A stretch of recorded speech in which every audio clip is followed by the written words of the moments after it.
من الشیطان الرجیم بسم اللہ الرحمن الرحیم۔ ایک بار سبھی حضرات درود شریف پڑھ لیں۔ اللہم صلی علی سیدنا و سندنا و شفیعنا و حبیبنا و نبینا و مولانا محمد مبارک وسلم تسلیما کثیرا کثیرا۔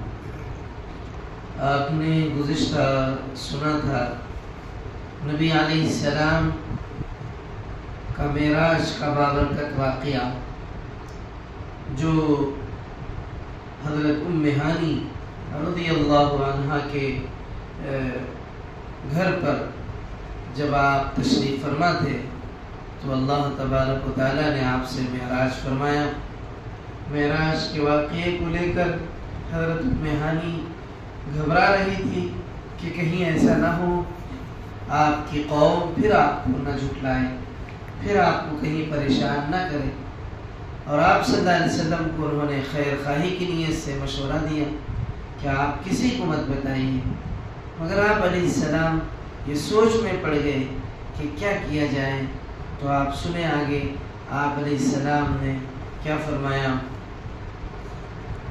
آپ علیہ السلام اسی تذبذب میں تھے اور آپ یہ سوچ میں تھے کہ کیا کیا جائے، تو آپ صلی اللہ علیہ وسلم سر جھکائے چپ چاپ بیٹھے رہے، حالانکہ کعبے میں آپ صلی اللہ علیہ وسلم اس طرح کبھی نہیں بیٹھتے تھے۔ اوروں نے بھی دیکھا آپ صلی اللہ علیہ وسلم عادت کے خلاف چپ چاپ سے بیٹھے ہیں۔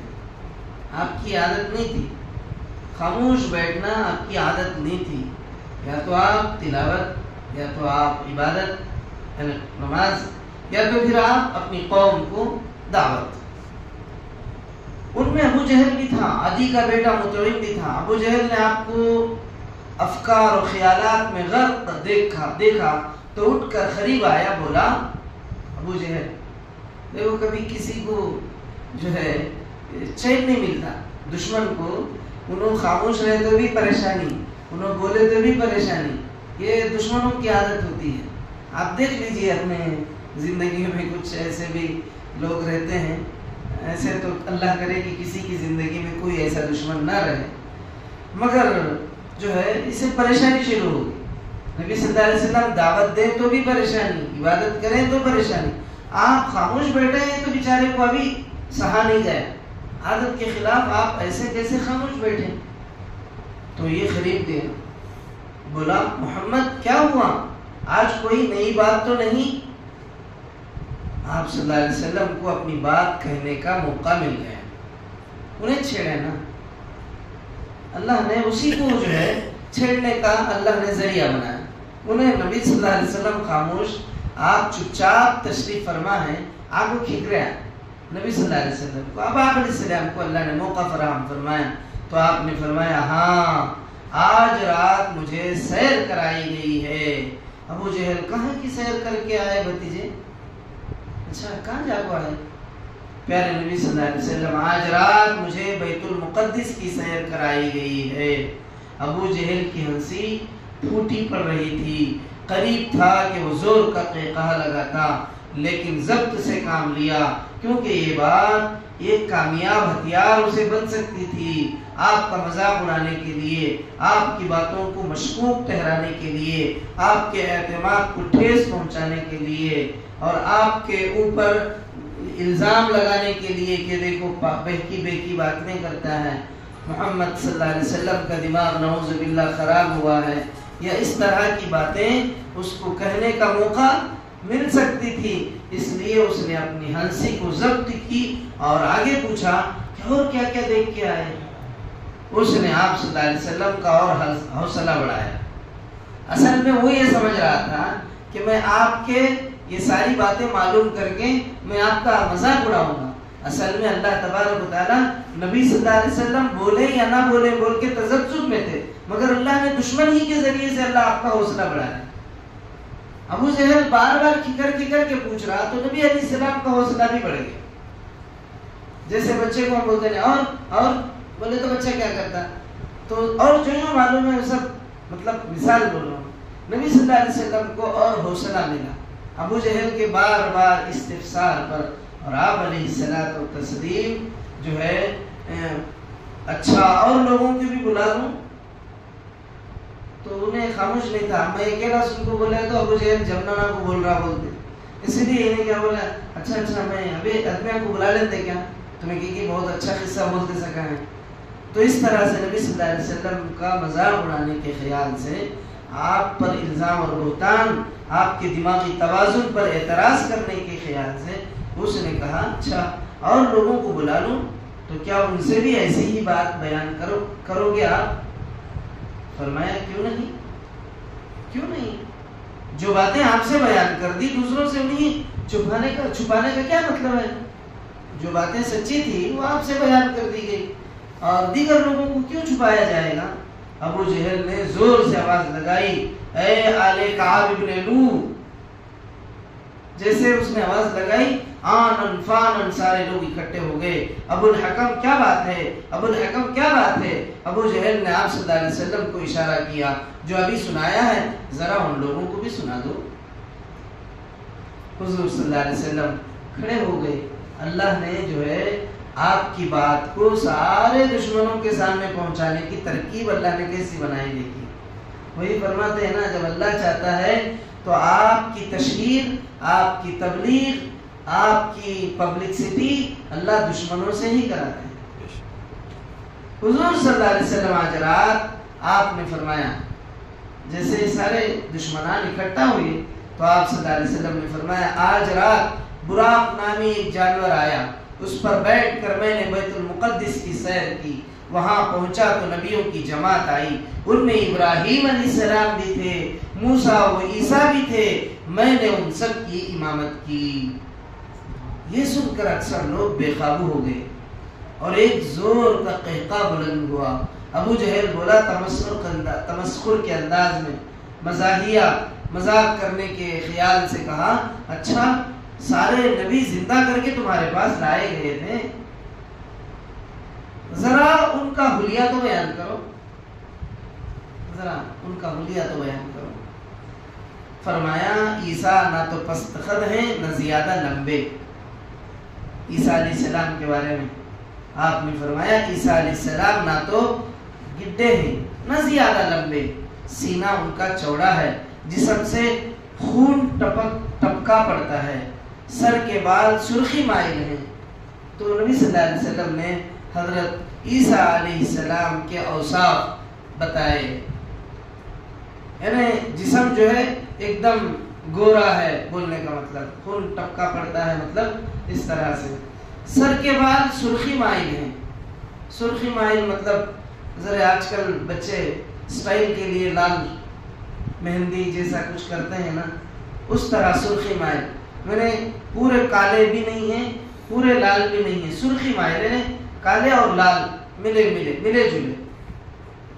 موسیٰ کا جسم بھاری بھرکم اور سانولا ہے، نہ ایک دم کالے ہیں نہ ایک دم گورے، سانولے رنگ کے ہیں. اور خد حضرت موسیٰ کا لمبا ہے، اور خدا کی قسم ابراہیم سب سے زیادہ مجھ سے مشابہ ہیں.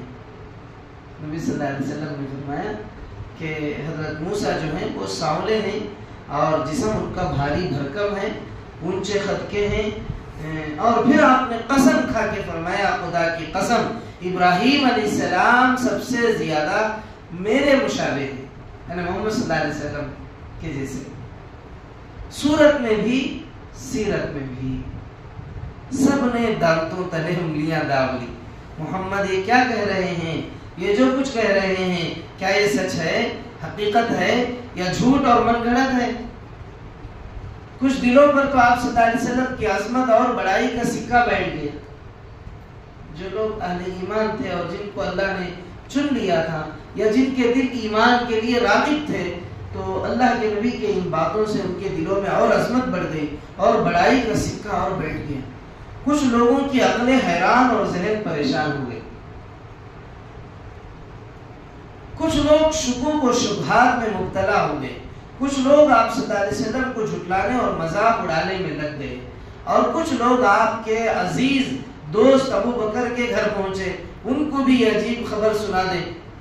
اور کچھ لوگ جو دشمنان تھے ان کو پیٹ میں جیسے بولتے ہیں نا مجھے کس کے بارے میں تو سنے تو پیٹ میں گڑبڑ شروع ہوتا ہے، بولے تک اسے سکون نہیں ملتا، کسے تو جب بول رہا اسے پیٹ میں جو ہے ہلچل مچ جاتی ہے۔ اب نبی صلی اللہ علیہ وسلم کے تعلق سے وہ یہ سمجھ رہے ہیں کہ ایک موقع ہے آپ کی برائی کرنے کا، مگر اللہ تبارک و تعالیٰ ان کو خود گھر گھر پہنچنے کا، گھر گھر اللہ کے نبی کی بات کو پہنچانے کا اللہ ذریعہ بنا، یہ اللہ کا اصول ہے۔ تو حضرت ابو بکر صدیق رضی اللہ عنہ کے پاس بھاگے بھاگے پہنچے تاکہ پہلے ابو بکر کو سنائیں۔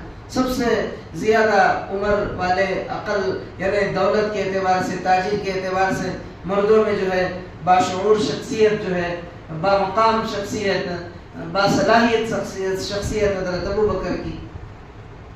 تو سب سے پہلے ان کے گھر پہنچے لوگ، انہوں نے کہا ابو بکر اپنے جناب کی باتیں سنی، تمہارے جناب محمد صلی اللہ علیہ وسلم ان کی باتیں سنی تمہیں، کہتے ہیں آج رات مجھے بیت المقدس کی سیر کرائی گئی، بیت المقدس کی مجھے سیر کرائی گئی۔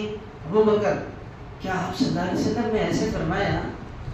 آپ نے جو ہے ان سے پوچھا کیا آپ علیہ السلام نے ایسا فرمایا؟ مشرکین ہاں جی تمہارے جناب یہ کہہ رہے ہیں، ہم اپنے کانوں سے سن کے آئے ہیں یہاں۔ ابو بکر رضی اللہ عنہ اگر آپ نے یہ فرمایا ہے تو یقیناً آپ نے سچ فرمایا ہے، آپ نے اگر ایسا فرمایا ہے تو یقیناً آپ نے سچ ہی فرمایا ہے۔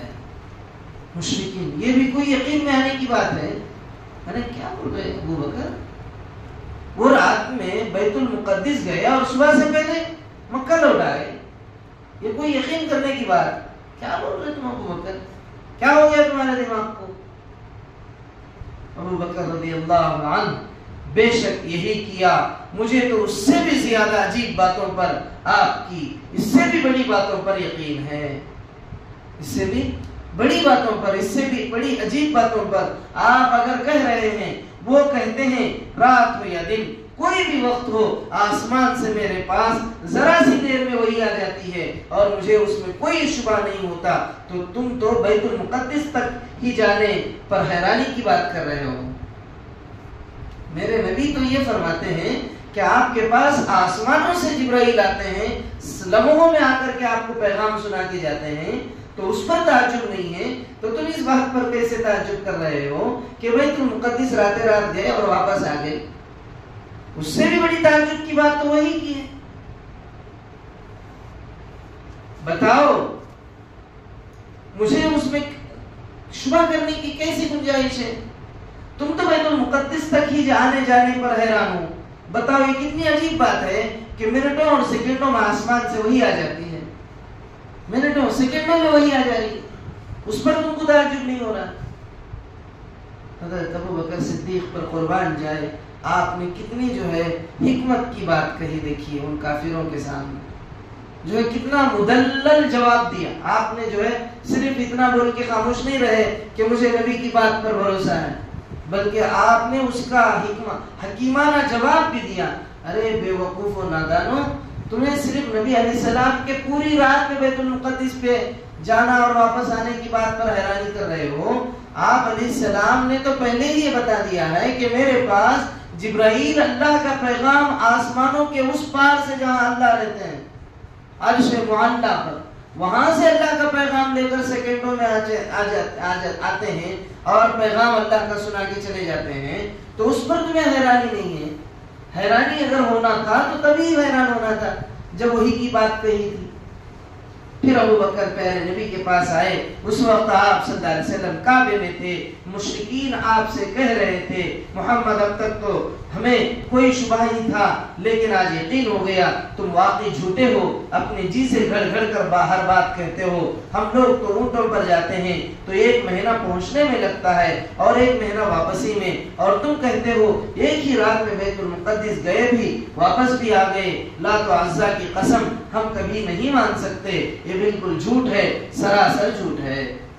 مشرکین کفار یہ کہنے لگے ابو بکر رضی اللہ عنہ محمد جھوٹ نہیں بولتے، محمد صلی اللہ علیہ وسلم جھوٹ نہیں بولتے، آپ جو کچھ فرما رہے ہیں بالکل سچ فرما رہے ہیں۔ مطعم محمد ذرا بیت المقدس کا نقشہ تو بیان کرنا.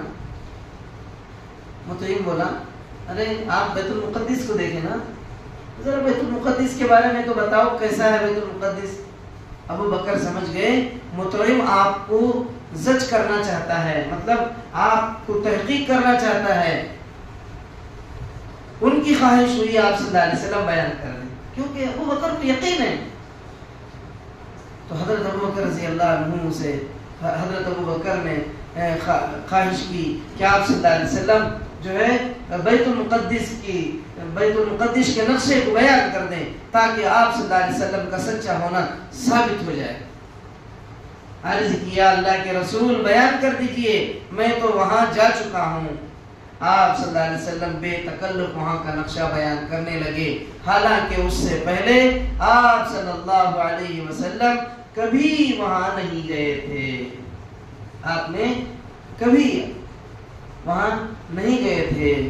وہاں جتنے نشانات تھے, جتنی علامتیں تھی, سب آپ صلی اللہ علیہ وسلم نے بیان کر دی. آپ صلی اللہ علیہ وسلم بیان کر رہے تھے اور سب چپ چاپ حیرت کی تصویر بن کر سن رہے تھے حیرانی سے. لیکن ابھی بات ختم بھی نہ ہوئی تھی کہ ان کی ہٹ دھرمی جاگ اٹھی. شک کے انداز میں سر ہلاتے ہوئے بولے کسی نے تم کو یہ سب کچھ سکھا بتا دیا ہے, کوئی اور روشن دلیل لاؤ. کون تو بولا بتا لو, چار مینار دیکھے نہیں مگر دوسروں سے سنے, ہمیں دنیا ہمارے حساب سے تاج محل دیکھے نہیں مگر کون کی بولا ہے تم نہ وہاں سے دیکھ کر کو تاج محل ایسا ہے. اب تو فوٹوگرافی ہے, ویڈیو ہے, تب تو وہ سب نہیں تھا مگر وہاں ان کو بولنے کا ایک ہی موقع تھا. کون کی جا کو دیکھ کا ایسا والا سوب بولا ہے, اس لیے تم سب سن کو دماغ میں رکھ لے گا, وہ سب بول رہے ہیں کون کی سکھایا. اور وہ کہنے لگے کوئی روشن دلیل پیش کرو. آپ صلی اللہ علیہ وسلم راستے میں جن جن چیزوں سے گزرے تھے, جاتے وقت آتے وقت, آپ راستے میں جن جن چیزوں پر سے گزرے تھے ان کو بیان کرنے لگے. فرمایا فلاں فلاں قافلوں سے میری ملاقات ہوئی, اللہ اکبر, فلاں فلاں بستیوں سے میرا گزر ہوا, فلاں فلاں اونٹیاں میں نے دیکھی, اتنے قافلے قریب ہی پہنچنے والے ہیں اور اتنے قافلے ابھی کچھ فاصلے پر ہیں, پھر ان قافلوں کے ساتھ یہ سامان ہے, ان کے جانور ایسے ایسے ہیں. آپ نے راستے میں جو قافلے آ جا رہے تھے وہ سب تحقیق بتا دی.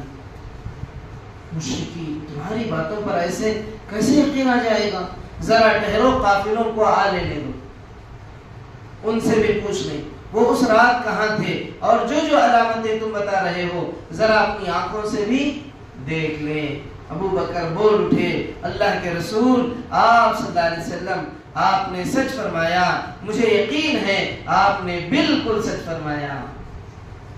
آپ صلی اللہ علیہ وسلم نے سر جھکا لیا, کچھ دیر یوں ہی رہے, پھر سر مبارک اوپر اٹھایا. ابو بکر رضی اللہ تعالیٰ عنہ کی طرف دیکھتے ہوئے فرمایا ابو بکر مبارک ہو, اللہ نے تم کو صدیق کا لقب دیا ہے, اللہ نے تم کو صدیق کا لقب دیا ہے. کچھ دیر آپ علیہ السلام اپنا سر مبارک نیچے فرمایا, خاموشی سے بیٹھے رہے. پھر آپ نے کچھ دیر کے بعد اپنا سر انور اٹھایا اور آپ نے فرمایا کہ ابو بکر مبارک ہو کہ اللہ نے تمہیں صدیق کے خطاب سے نواز دیا. اب آپ سے صرف ابو بکر نہیں, اب آپ اس کے بعد سے ابو بکر صدیق ہیں. مجلس برخاست ہو گئی, لوگ ادھر ادھر پھیل گئے, لیکن اب جہاں دیکھیے یہی چرچا تھا, جدھر دیکھیے اسی کا تذکرہ تھا, جہاں دو آدمی ملتے اسی طرح کی باتیں کرتے. تو یہ تھا آگے ان لوگوں نے اس قافلے کا انتظار کیا ہوگا. تو آپ انشاءاللہ کل سنیں نبی علیہ السلام کی مبارک زندگی کو. اللہ میں آپ کے نقش قدم پر چلنے, آپ کی اتباع کرنے, آپ کی فرما برداری کرنے اور آپ کی محبت میں اپنے آپ کو غرقاب کرنے کے اللہ توفیق عطا فرمائے. اے اللہ آپ پر کثرت سے درود پڑھنے, آپ کی سنتوں پر عمل کرنے, آپ کو اپنی جان و مال سے زیادہ معزز بنائے رکھنے کی ہمیں توفیق عطا فرمائیے. پروردگار آپ علیہ السلام ہمارے لیے اپنی جان سے, اپنی عزت و آبرو سے, اپنے مال سے, اپنی اولاد سے, اپنے اہل خانہ سے سب سے زیادہ بڑھ کر ہیں.